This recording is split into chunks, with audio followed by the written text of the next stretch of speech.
Thank you guys for tuning in. In this episode, you're going to see me go into in-depth on a few hands, and I'm going to ask you guys how you guys would play it.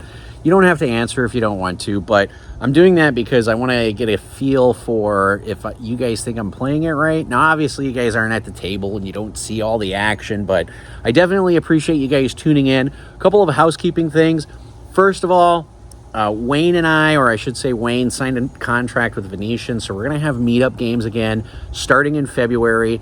I'm going to post them down below, but February, March, April, and May, we're going to have 4 meetup games, and then we're also going to have some meetup games later on in the year. I'll post about that later. The cool thing besides our meetup games, we are going to be on a live stream 10-10 mixed PLO with the small blind jackpot, with a double board bomb pot. We're going to do $20 double board bomb pots. We're going to do $20 small blind jackpot. So if you thought $300 was a lot on the small blind jackpot, wait till it's like $400, $500, $600. Also, 10-10, 1 to 5K buy-ins. It's going to be at Venetian Poker Live. It's going to be great. Our first live stream is the last Saturday in February. I think it's like February 23rd through the 6th, 23rd or 26th. I can't remember offhand. But I appreciate you guys tuning into this channel. I'm currently down in Florida, and I wanted to get this video out earlier, but just to be honest with you guys, I've been so busy with poker and just all sorts of stuff going on in my personal life that I haven't had enough time to post videos. I've just been focusing more on making money for a living and grinding.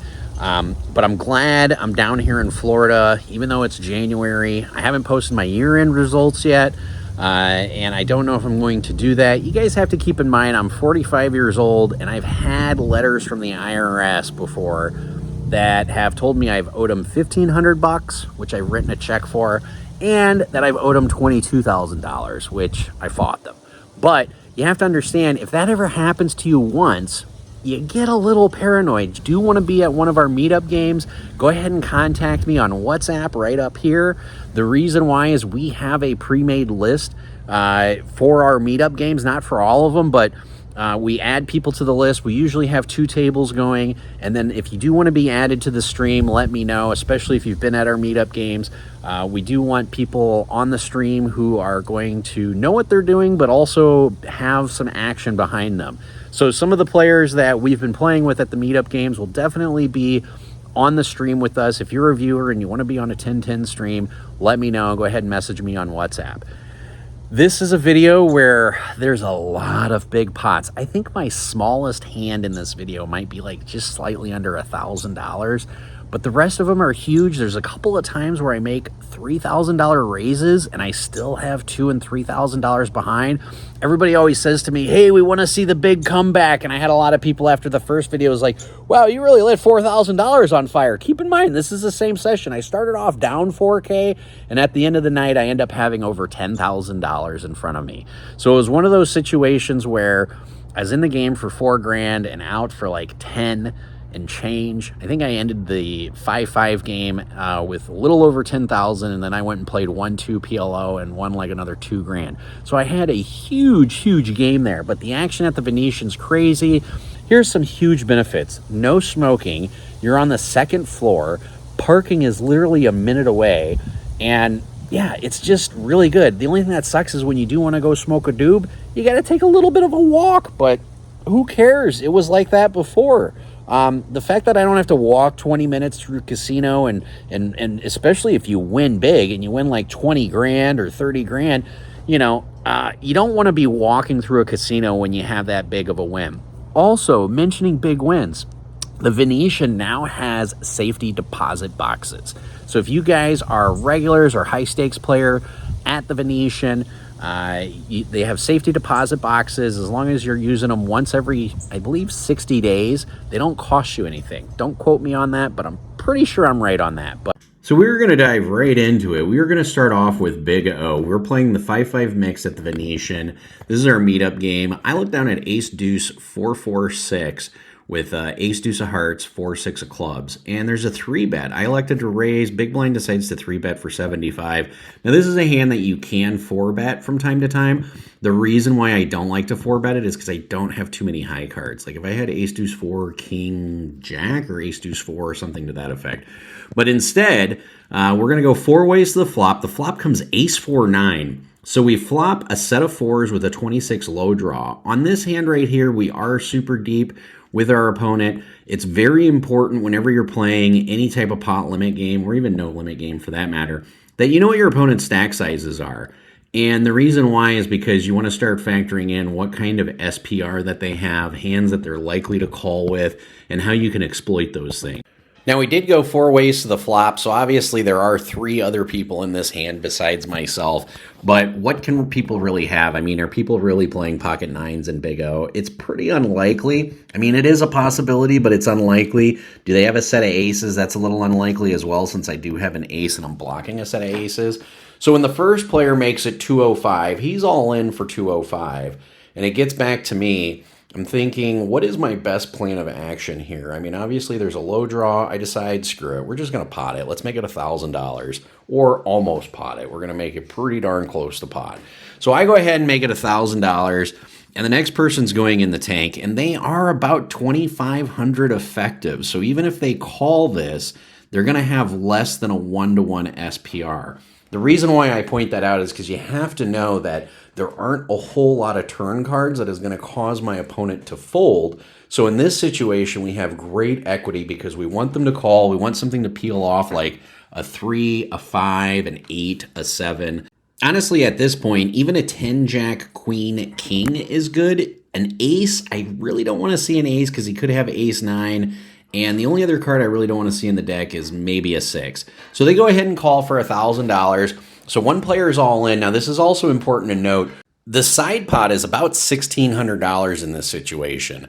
So my opponent has about a 1-to-1 SPR on the side pot because I don't have a low anymore. And obviously, if they have a deuce 3 or a deuce 5 or a 3-5, 5-7, 5-8, they're free rolling me to a complete low. And even though I have position on my opponent, when my opponent decides to check, I'm debating, do I really want to pressure this person out or do I want to bet? Because if I bet and put all their chips in, what kind of hands are going to call me? So the 6 in this situation is literally one of the worst cards I could see in the entire deck. So, you know, when my opponent checks to me, if I bet and they decide to call and they have any kind of low, like deuce 3, deuce 5, any kind of wrap situation, plus I don't have a single spade in my hand. So if they are backing into backdoor spades, I could be getting completely free rolled. The reason why I'm diving into this right now is because I think a lot of players make mistakes where they end up having a one-way hand, for example, a set of 4s, and they end up betting. Now, I'm not saying don't bet one-way hands. There are times to bet one-way hands, and some people could make the argument, I am free-rolling to a live deuce. But when you're free-rolling to a live deuce, that's not exactly something you want to be doing. You want to have a low already in hand. So since I have a one-way hand, and I could be getting free-rolled myself, and they have less than a 1-to-1 SPR, this is a situation where checking makes the most amount of sense. Let me know what you guys think in the comments. So I like to check, and we're going to go to the river, and the river comes out the king of clubs. Now, this really doesn't change much. Since my opponent checked initially, I could probably assume that they have some kind of low. Now I can start questioning, should I push them out of the pot? Because one person's all in, I don't think it's going to make that big of a difference, so I just go ahead and check it down. I have a set of 4s. My opponent did have deuce 3, so they were free-rolling me. When the 6 came out, they were just worried about being quartered. Because I had position, I was able to control this pot. Position is so important in all games, but in particular in split pot games, because you're the ultimate one who gets to decide how much pressure I want to put on people, and it doesn't make sense to pressure people. In this case, it didn't. Let me know what you guys think again in the comments. Alrighty, buckle up, Buttercup. We're about to go for a ride. We've got the $10, $20, $40, $80 straddle. That's right. We're playing 5, 5, 10, 20, 40, 80. Now, if you're curious how deep I am right now, I think right now I'm about $7,000, maybe $6,500 deep. So whenever you have multiple straddles, One of the things that will help you change your mindset is if you look at the biggest straddle as one big blind. This comes into play a little bit more when you have like $80 or $160 straddle out there, because if you're straddling for 160 and you have 900, you really only have 6 big blinds. So in a way, it's like if you're playing a 5-10 game and you have $60 left. But in our situation, we don't have that. We look down at ace, deuce, 9, 10, jack, double suited with the ace of clubs and the deuce of hearts. We already have somebody who decided to pot it for $395, so we're going to go ahead and call. Now, you could make the argument that I could 3-bet here. I don't mind that argument one bit. Because we are so deep, and you can see the 2 players to my left are almost as deep as I am. I mean, we have Dr. Chris, who's got like 4 or 5, maybe 6,000 behind us. And then we have the gentleman directly to my left who I played with 4 years ago, who has about 2,000 in front of him. And you can see Dr. Chris just added 2 yellow chips. He actually added those prior to the hand being dealt. So those are in play, or he colored up. I can't remember, but he's one person where he understands what he's doing, and he's also willing to gamble. And so I don't want to like 3-bet and blow this pot up too much. I mean, $395. We called, a person behind us called, Dr. Chris called. So right now we're 4 ways. Now we're 5 ways. The person on the button decides to call too. There's $19.90 in this pot before we even see a flop, people. And oh my God, look at that flop. It is so beautiful. Like bump, bump, bump, bump, bump, bump, bump. Yeah, 8, 3, 5 with the 8, 3 of hearts. So I know what some of you guys are thinking, well, you just pot this, right, Professor? Let me know what you guys would do and why you would do it in the comments.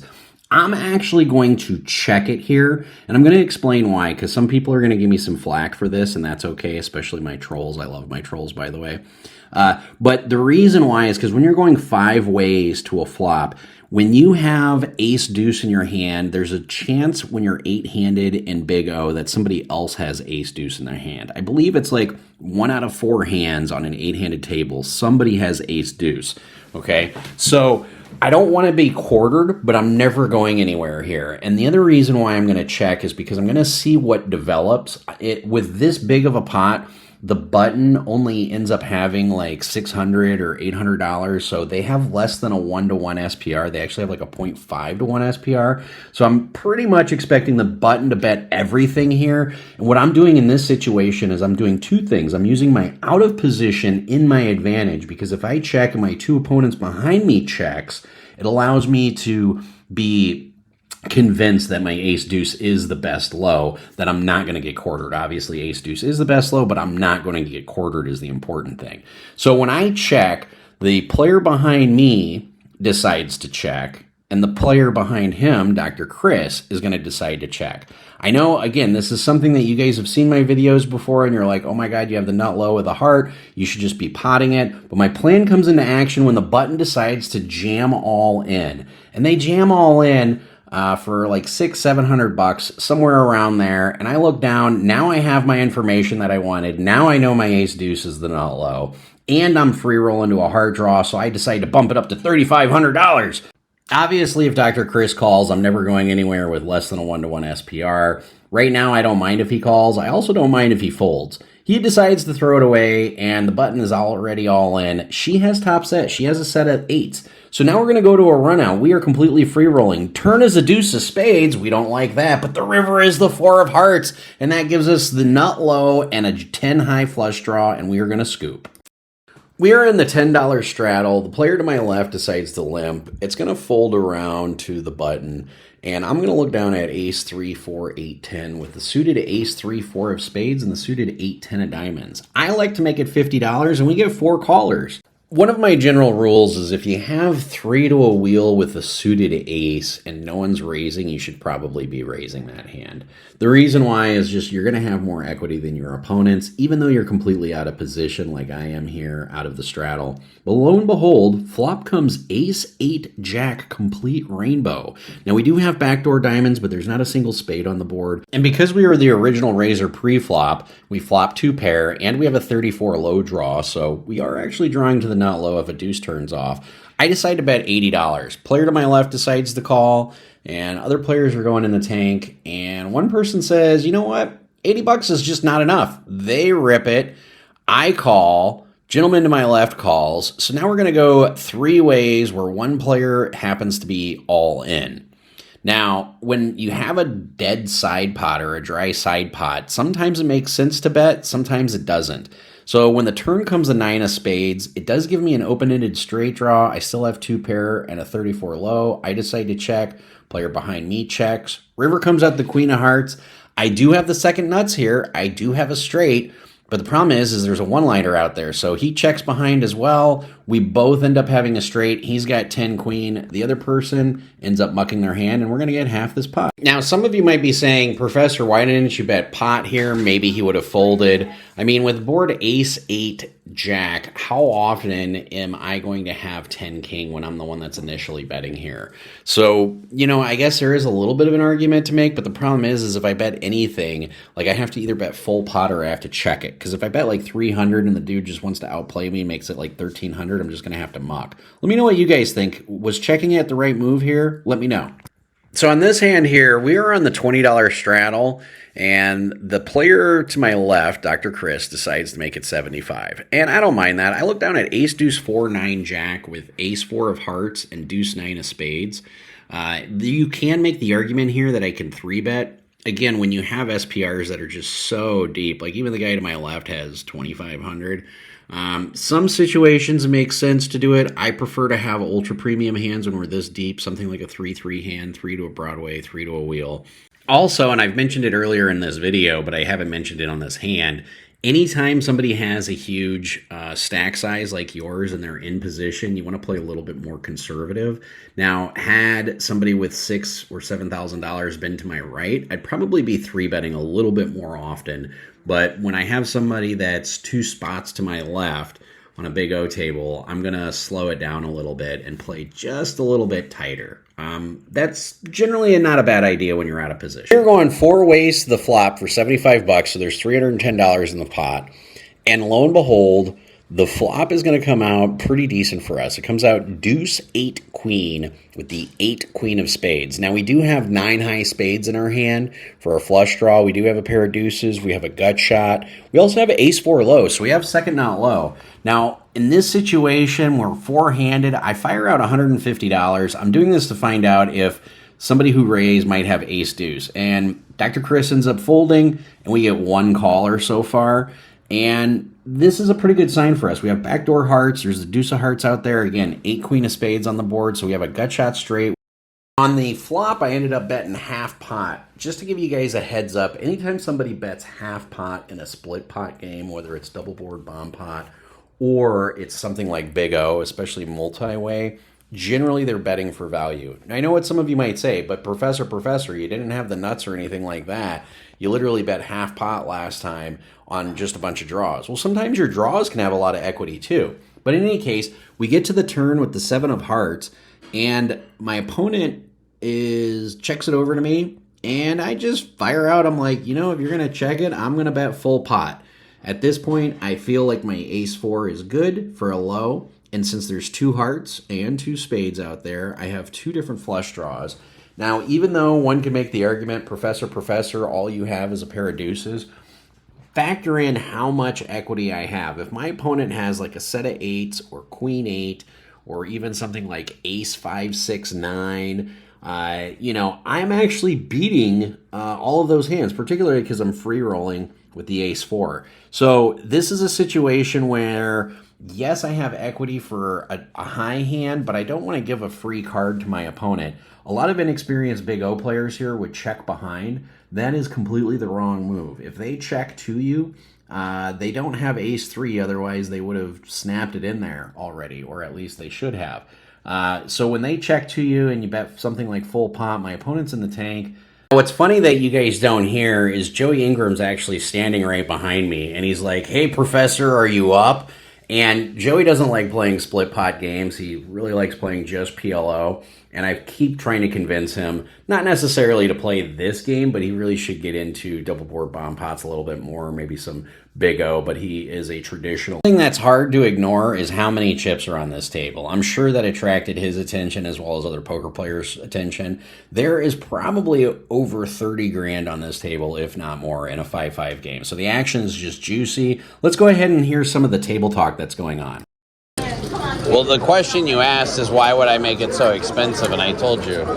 I can't answer any other questions after that, but I will tell you, I bet 610 because I felt like I was ahead.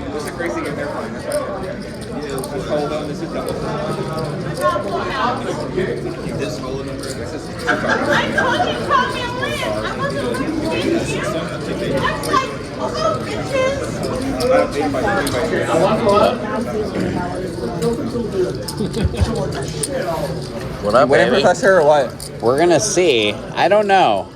I mean, what do you do with ace 4 here? Now, one could make the argument that maybe I should pressure her and bet pot. My issue that I was running into is she is a good enough player that she could call me with ace 4, and then I'm getting quartered. And she does have some money behind, so I just decided to check it. I ended up having ace 5, queen, king with spades, so I was free rolling to hearts or a jack to get 2 pair, and she was basically free rolling to a 4. So I had a little bit more equity, but I played it a little bit safe on the river because, like I said, she could have called ace with ace 4, and the fact that she had ace 5, I think I made the right play. What do you guys think? So this is the section of the video when we switch over to Pot Limit Omaha 4 card, and then we're going to finish up with Double Board Bomb Pot. Now I am on the button, and you can see we're playing $5, $10, $20, $40, $80, $160 straddle.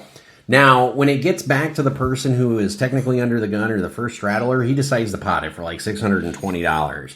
Now, I'm showing you this hand for a couple of different reasons. First of all, when it's 620 to me, I'm thinking that's really only like 4.5, maybe 5 big blinds. And I have position, and my opponent has some money behind. He started off the hand with about 1,800 or 2,000. So this is a situation where it's an extra like 450. I'm planning on calling, but then somebody behind him decides to just jam all in for like 1,100. And now I'm going in the tank because I'm like, if I call 1,100 here and the guy has 1,800 in front of him, he's never folding. So it's not really like I have to call 1,100 anymore. Now I have to call 1,800 pre-flop, and we would be 3 ways. So I just wanted to show you guys that I am perfectly capable of folding hands, even if they are decent. Queen, 9-7, 1 suit is not something I'd like to get all in with 3 ways. I'd actually prefer a hand something like 9-7, 8-6. 4 cards below 9 that are a rundown with 2 players all in. I'd probably be in there mixing it up. But as it is, I hate lighting money on fire. I talked the guy to my right to straddle for 80 so I could straddle for 160. And basically I just lit this money on fire. But I end up tanking and then I end up folding. One guy had aces, the other guy had kings. So we end up making the right fold. We're at 280 pre-flop.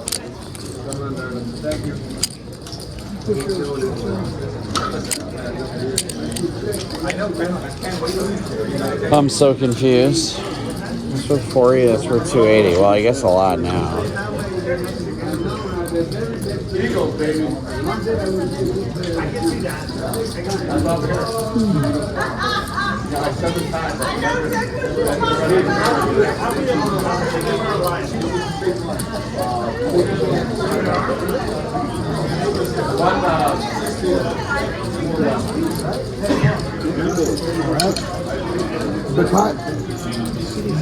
Glad I could build it for me.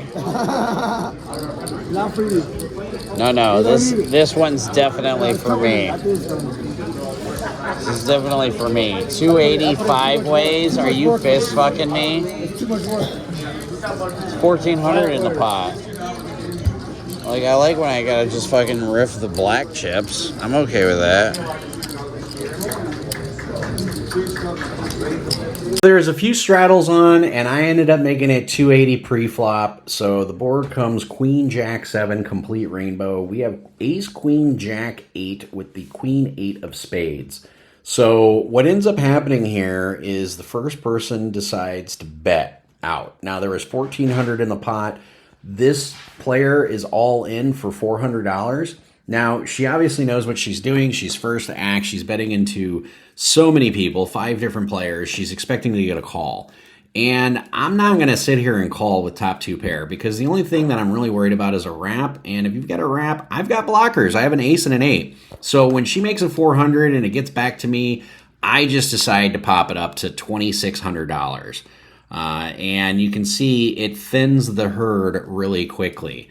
Now, we end up getting one player who calls us for about $1,000, so the total net pot's about $3,100, and we're going to go to a whole run out here. The turn comes the 3 of diamonds, which I'm absolutely loving. I'm like, just go runner 3 deuce. I even say it to the other guy who's all in, because I asked him, I said, what did you call with? I've got top 2, and he goes, I got top 2 as well, and I'm thinking, oh shit, she definitely has something like king 10 9 or ace king 10, and then the river comes an ace, and I'm like, well, my ace plays, so I have aces over queens, and she does have ace king 10 9, complete huge monster wrap. She's going to win the main pot. I'm actually going to win enough on the side pot that I break even on this hand, and I'll take it versus losing money. But yeah, I guess it was somewhat a blessing that the ace came on the river. I'm not really sure. I mean, if it goes like a deuce, then we just chop her money. But I don't know.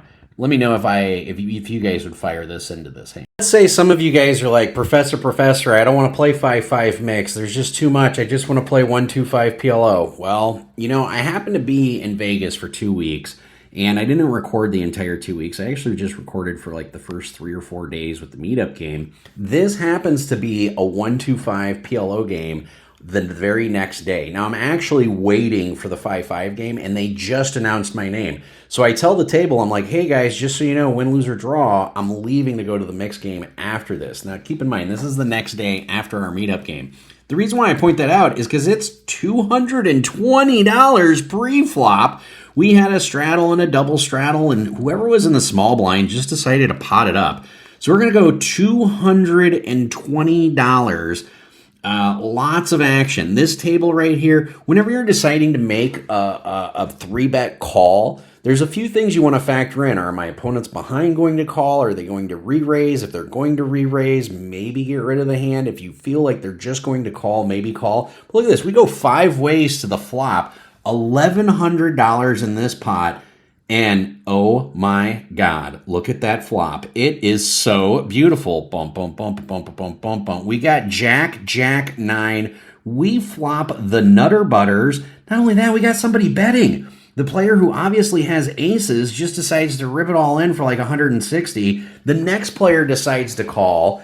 I'm going to squeeze a little bit. Now I have money behind, but I just decided to make it 400. I'm like, I don't think anybody's going to go anywhere. Now look at this. There are 2 jacks on the board, people. 2 jacks. And we've got 4 people going to see a turn so far. What the hell could they have? If you guys are looking for really good action, let me tell you, the Venetian has really good PLO action. It's not all the time, but let me tell you, on a Saturday, when the board's Jack 9, somebody bets 160, somebody calls, somebody makes it 400, and somebody else calls, you're like, there's only 4 jacks in the deck, people, and I know where 3 of them are. 2 of them are on the board, 1's in my hand, plus I have a 9. It's not like somebody's got pocket 9s. And look at this. The guy just says, well, how much do you have left? And I'm like, I got like another 140. He's like, okay, I'll just put you all in. He figures he's not just going to call. He's just like, screw it, let's just get it all in. Hey, I love this here. I have the nuts, and I don't even care what my opponents have. I'm pretty sure they've got aces and kings. Maybe the guy to my left has a jack. Turn comes the 3 of clubs, and then the river is going to come the 3 of diamonds. And I'm just going to turn over my hand. I said, hey guys, I have the nuts, especially since I have a 3 in my hand. So I have all the full houses. And this ends up being a $2,700 pot. Just amazing action here at the Venetian. Let me know what you guys think. Would you have called this for $220 pre? Now we're on to the section of the video where we're going to be looking at double board bomb pots. So if you do not like double board bomb pots, it's because you're misplaying them. So we are 7-handed, and one board shows 4 queen 6 with 2 hearts, and another board shows 3 9 king with 2 diamonds. Now we have 3 6 jack with a jack high flush draw and hearts, and which is on the first board, and then we have bottom set on the second board. So when it checks around to me, I bet pot for $70. And again, this is on the 125 table. This was recorded prior to that other hand, or even maybe the next day. I'm not really sure. But look at this. We get 4 callers. People, why are we going 5 ways to the turn in a double board bomb pot when somebody bets full pot? People misplay double board bomb pots all the time. And if this hand doesn't convince you, I don't think anything will. I think even if up himself and told you that people are misplaying hands, you'd be like, nope, I don't believe that. In any case, moving right along, turn on the top board comes the 5 of hearts, and the turn on the bottom board comes the deuce of hearts. So now we have the third nuts on the top, and we have not bottom set anymore, but I guess we don't have a set of deuces, but we still have a set on the turn. So anytime you're playing double board bomb pots, when nothing changes on the board that you have strong hand on, and then something changes on the board that makes your hand even stronger on another, those are usually hands where you want to bet. So when a player ahead of me just decides to full pot it for $420, I'm sitting there on the button like, okay, maybe you have the ace high hearts, but I'm never getting rid of this hand. There's not too many hands that are scooping me. You could have king with hearts. That's one scoopable hand. King with hearts scoop me. King 9 with hearts doesn't scoop me, but you're free rolling to a king or a 9.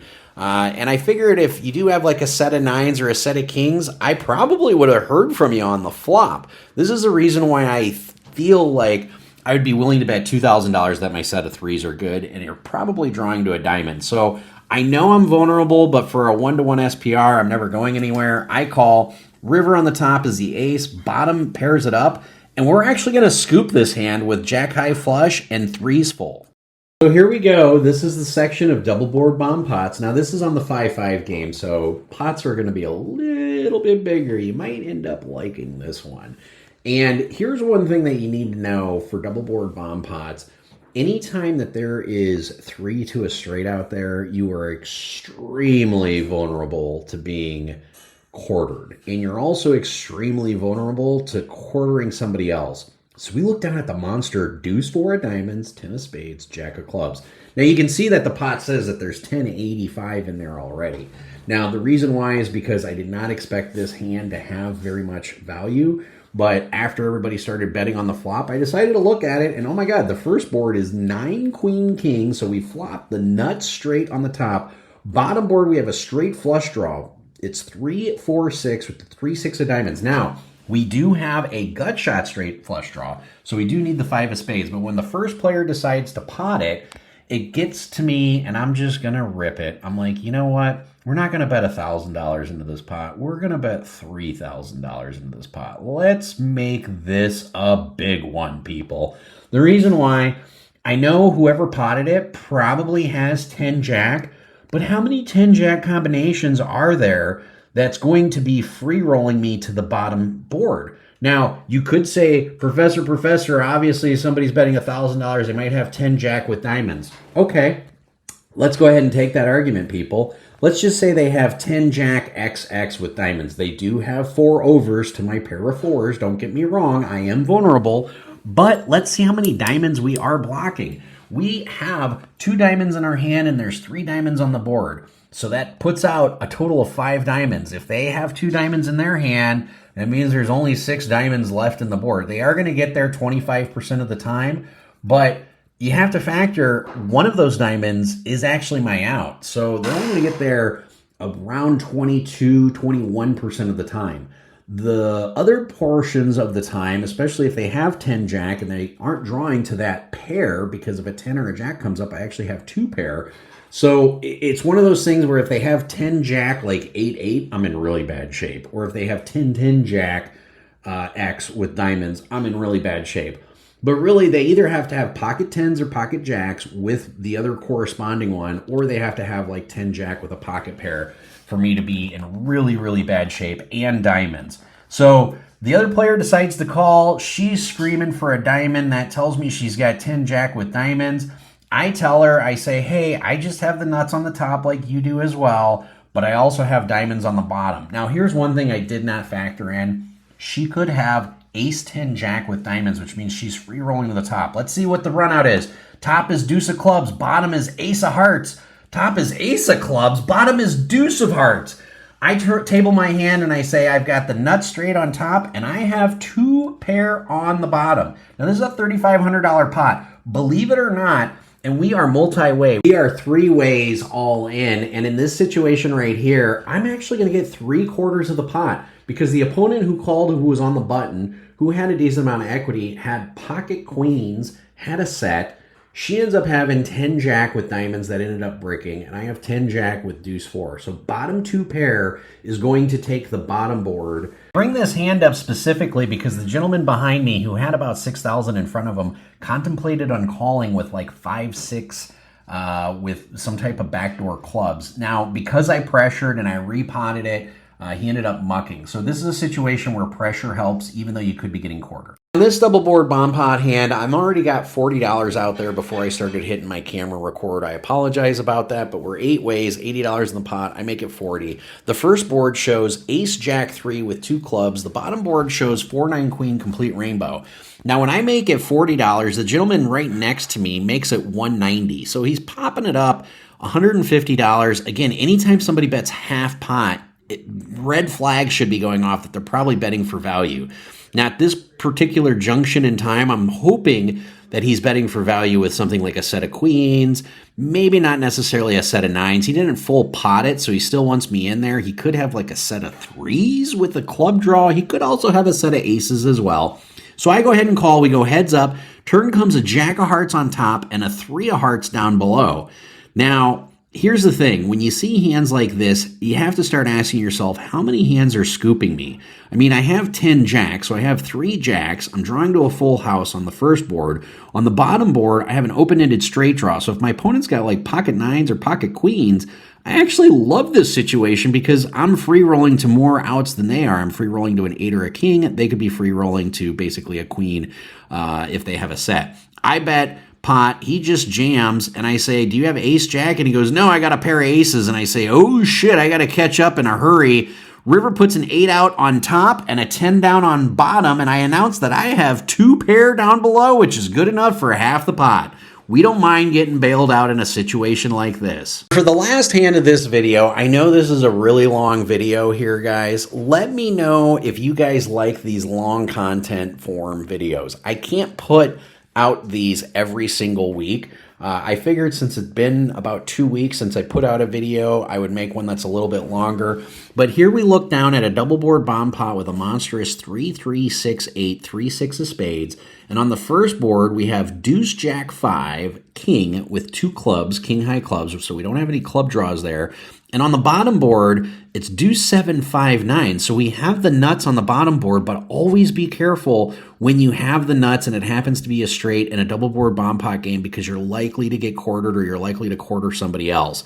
Now, obviously, I'm not going anywhere. We have a multi-way pot for $300. One person bets $300. I know we're already on the turn, but we're going to go 4 ways to the river, which is just way too many people. Oh my God, the river comes a 4 and a 4. 4 spades up top, 4 diamonds down below. Now I have nut. I have the nutter butters.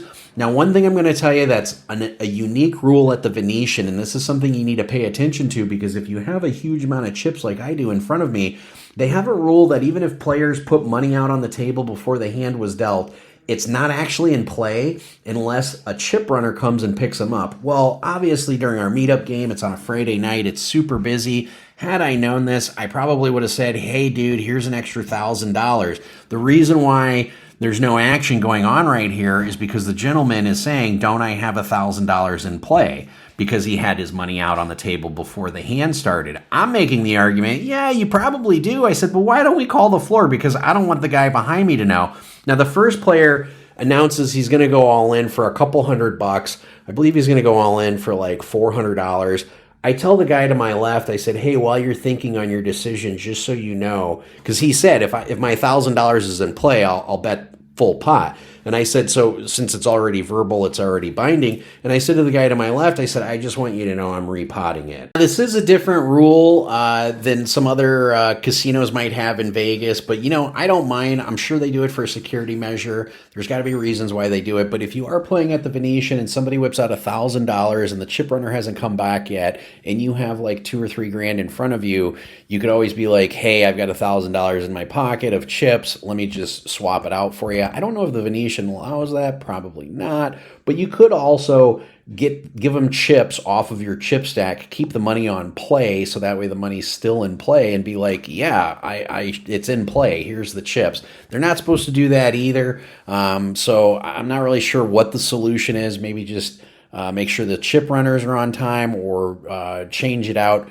through the dealer a little bit faster. But anytime I'm playing poker, I always have extra chips in my pocket. So if you're the person who puts $1,000 out and thinks it's in play, it's not. Make sure you bring extra chips. I guess that's the point that I'm trying to put here. So I go ahead and tell the guy to my left, I'm repotting it. I already put it out there. He likes to fold. And surprisingly enough, we have nut. Even though the guy wanted to bet 1,400, we're going to scoop the whole damn thing. I hope you guys like this video and enjoy the outro. Woo! What a video, huh? Oh my goodness. You want to talk about some up and down stuff there? I'm going to leave this outro really, really small. I appreciate each and every one of you guys. I just want to talk real quickly. 2025 is jam-packed with so much stuff. Again, meetup games every month at the Venetian. I'm actually going to be in Dallas in February. First week of February, Dallas, watch out. Might be at the Hideaway. Probably because I've done a meetup game at the Hideaway before, and I've played with them even before doing a meetup game at the Hideaway. I might swing into TCH Dallas. I'm going to be in Dallas for like 8 days with the wife at a photographer's convention. I told her there's no way you're going to Texas without me. So if you guys want to play with the professor in February, I will be in Dallas. Go ahead and send me a message on WhatsApp. I'm down in Florida right now, and if you're down in Florida for the next 2 weeks, I will be at Hollywood Hard Rock, and we're going to be playing some tournaments there, some cash games. We're going to try making the 2-2 PLO4 into a 5-5-10. There's a few things we got to work on there, but we're working on that. So I hope you guys enjoyed this video. Feel free to hit the like and subscribe. Go ahead and share it. And again, even if you're one of my trolls, go ahead and leave a comment. Play smart, everybody, and run like a god.